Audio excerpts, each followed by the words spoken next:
Oo nga, na-try ko yun dun eh. Ay, na ano ba? Oo. Naabutan ka pa yun?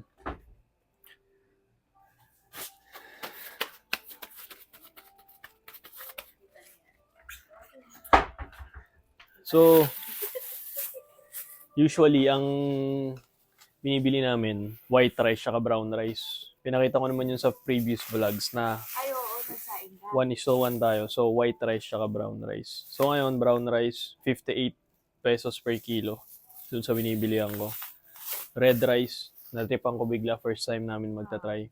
78 pesos. Oo, medyo mahal to. 78 pesos per kilo. So, try natin. Red rice. Tago ko muna. Paano ang ano yan? Tubig? Hindi ko alam eh. Search natin. Hindi ko matandaan nung nagsaing ako nung Oo. dati. Kung ano yung, ano yun. Anong- Alam ko 1:1 din yan eh. Ay, kasi nga, mano-mano nga ako din. Oo nga. Yung gano'n, no? Tangkal ganyan. Dangkal? Yung ganito. Ano? Oo. Ano yun? Yung may measure. Ganito. Uy! Sanay na sanay ah. Anyway. Okay, so, eto lahat to, 250. Oo? 250 to. Eto, Ano yung mga yan? eto ano to? Hindi, sige, latag natin isa-isa. Ang palaya ba? Dahon ng sili, Ay, sige. para sa tinola ni Baby. Isa-isayin natin. Dahon ng sili. Siyempre, gulay tayo to, Ilocano tayo eh, para ano, yan ang sikreto pampahaba ng buhay, di ba? Hindi, oo nga. Masabi na lang eh. No? Ano na lang eh, ma-announce na lang na Ilocano eh. No? Sa Hawaii, ganun eh. Ilocano Act, parang ganun. Para parang proud to be Ilocano lagi eh, ganun eh. Dami pa naman nyo doon. Oo. So, eto, dahon ng sili, 2, pang tinola natin mamaya. Tinola tayo ulit mamaya mga tol. So, 15 isa, 15, 15, 30. Mm-hmm. Dahon ng malunggay. Usually, gano'n naman presyohan yan eh. Dahon ng malunggay, tig 10. 10. Magpuno ka na lang kaya naman. Tsaka 10. Ayun nga eh.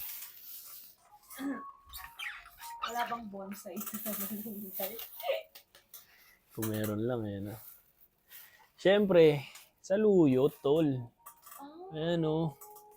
O, diba? Yung itsura ng saluyot. O, gano'n. May bagoong ka na? Wala pa. Patis na lang ulit. Saluyot. Parang na-miss ko naman bagoong. Hindi pa kaya bagoong. Bago ang... Baby, try mo nga kita yan lahat sa ano. Kasi natatanggal sila sa frame pagka pinoportrait. So, medyo mas malayo konti. Saluyot. Sige, dikit mo lang. Ito, saluyot din. Zoom in, zoom out mo. Try mo. Ay, hindi. Huwag zoom out pala.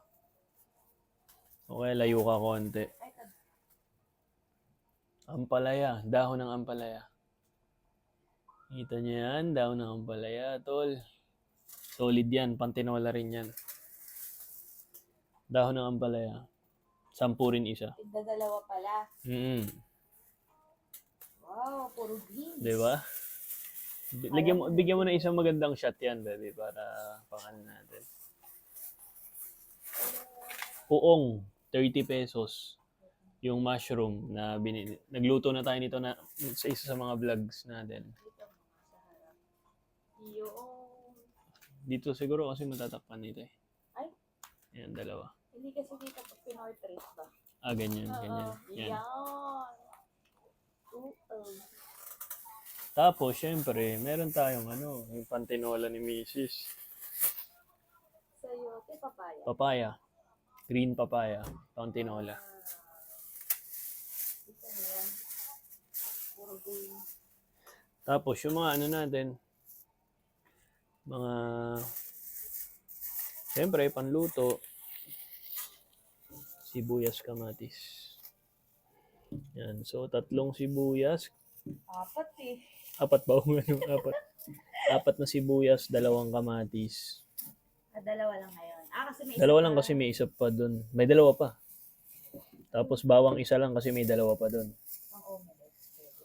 Tapos kalamansi, yun yung pang kalamansi ginger natin sa umaga. Okay.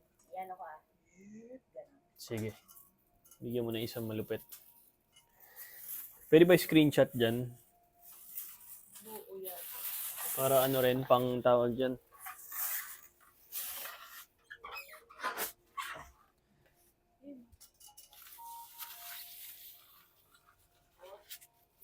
Pupunas na naman siya.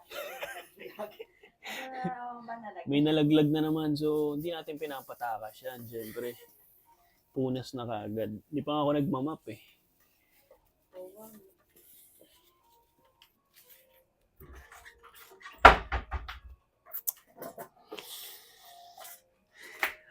Ako na yan. So, Lalagay ko na sa, ano, main course. Yan. ilang minutes na, baby? 13, mako 14 na. Bilis, no? Bilis nga, no? Ba't ganun? Madaldal ka eh. Chikat na muna natin. Ano na?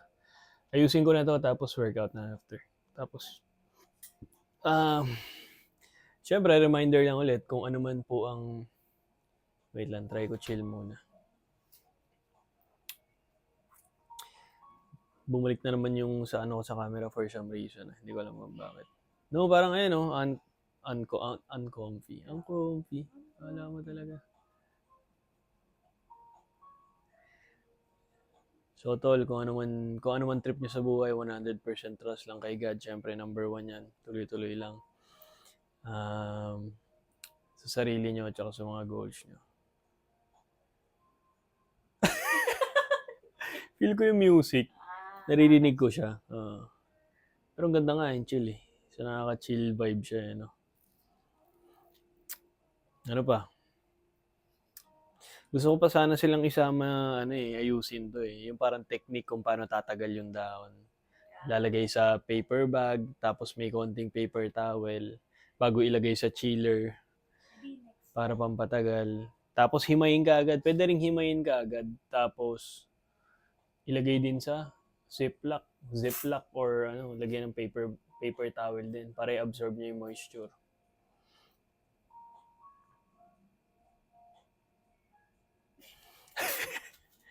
Okay na muna yan. We're out.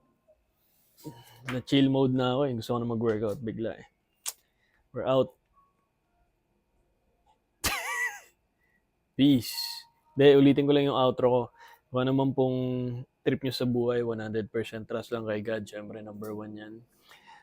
Sa mga goals nyo, tsaka sa sarili nyo,